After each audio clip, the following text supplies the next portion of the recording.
Novel Korban Rahim Sewaan karya Cawica episode 23 Mulai Nyaman. Kehamilan Eva sudah masuk di usia 2 bulan. Saat ini gejala kehamilan yang dirasakan Eva berangsur berkurang. Dia sekarang lebih nyaman saat makan, jarang mengalami pusing, mual maupun muntah. Eva mulai bisa menjadi dirinya sendiri dan mulai menikmati masa kehamilannya dengan segala kemewahan fasilitas yang sudah disediakan untuknya. Hatinya bertambah bahagia karena waktu yang terus berkurang menuju uang 3 miliarnya. Pagi itu selesai sarapan pagi dengan segelas susu khusus ibu hamil dan sepiring nasi lengkap dengan lauk pauk berupa daging dan sayur mayur. Setelahnya, Eva masih menyantap potongan buah yang sudah diiris dengan rapi, juga sebuah brownies dengan coklat yang meleleh di dalamnya. Nafsu makan Eva mulai naik semenjak dia sudah tidak merasakan lagi mual saat melihat makanan. Eva sangat antusias karena melihat banyaknya makanan yang selalu terhidang untuknya. Dulu, dia sangat jarang membeli jajanan di luar, jangankan untuk jajan. Untuk makan sehari-hari saja, dia harus berhemat karena uang yang harus ia bagi dengan kebutuhan yang lainnya. Sangat jauh berbeda dengan sekarang. Eva bahkan selalu menemukan camilan yang selalu membuat air liurnya menetes hanya dengan memandangnya. Semua disuguhkan untuk Eva, tanpa harus membayar sepeser pun. Dia hanya perlu menjaga kesehatannya saja demi kelangsungan hidup sang bayi di dalam rahimnya. Pagi itu, Tony keluar hendak mengambil uang yang sudah dijanjikan oleh Daniel setiap bulannya. Uang bayaran untuk menjadi suami siaga palsu untuk Eva. Tony diantarkan oleh sang supir ke bank terdekat.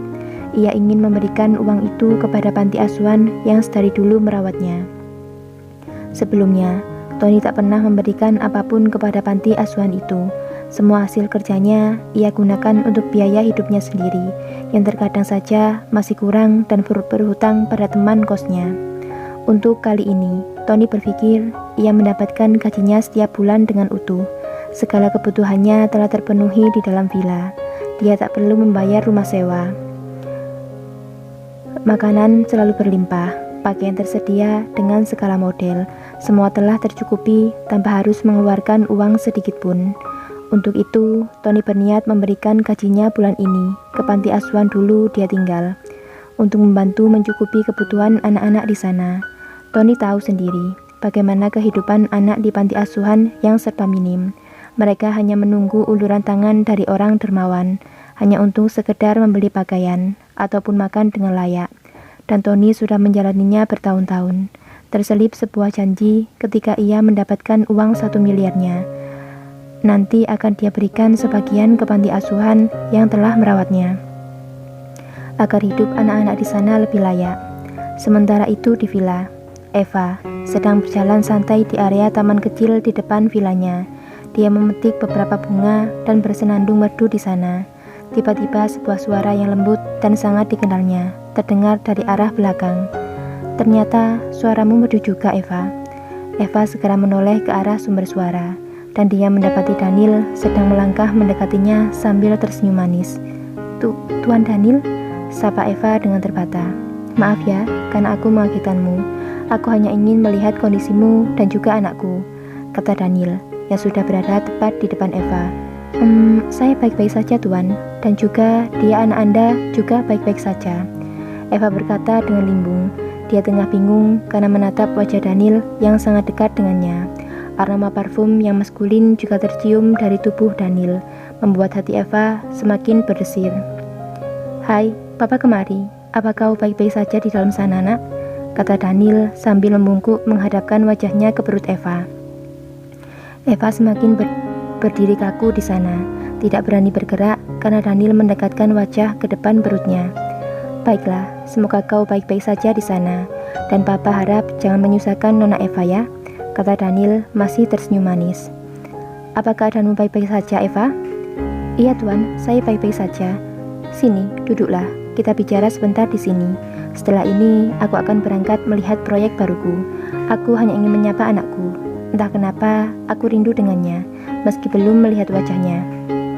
Oh ya, apa Dr. Danis sering datang ke sini? Imbuh Daniel lagi. Eva pun patuh dan duduk di samping Daniel sedikit memberi jarak antara keduanya. Iya, Tuan, Dr. Danis berkunjung seminggu sekali untuk memeriksa saya. Aku sudah minta dia untuk menjadwalkan USG untukmu, karena aku dan Arsana ingin melihat dia yang sudah tumbuh di dalam sana. Percakapan mereka pun masih terus dilanjutkan, membahas tentang anak yang sekarang dikandung Eva. Sementara di rumah mewah Arsana, dia yang baru saja bangun melihat Daniel yang sudah tidak ada di ranjangnya.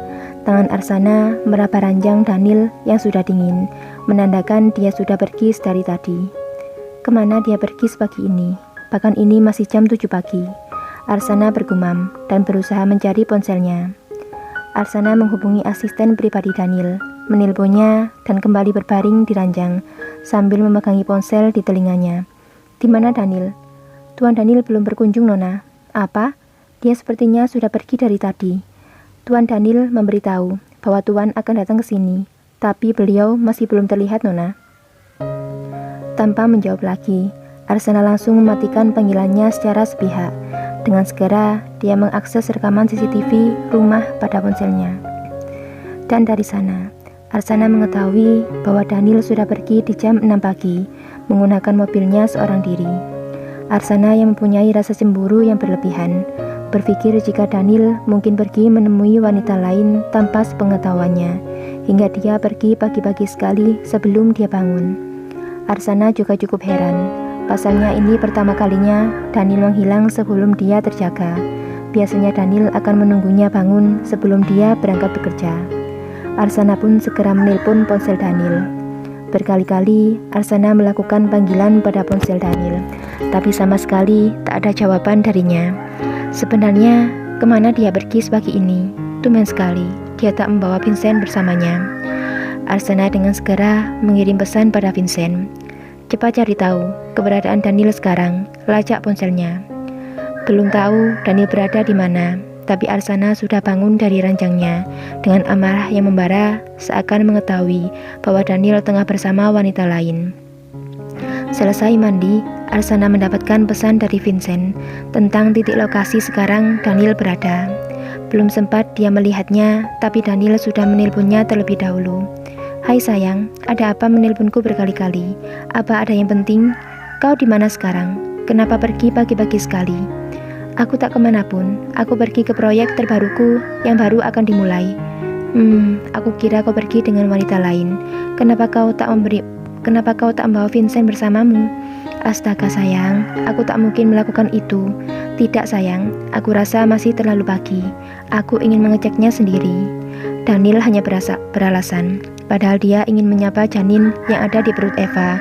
Jika saja Arsana tahu dia menemuinya tanpa adanya Arsana, dia pasti akan sangat marah karena sifat cemburu Arsana yang terlalu berlebihan kepadanya.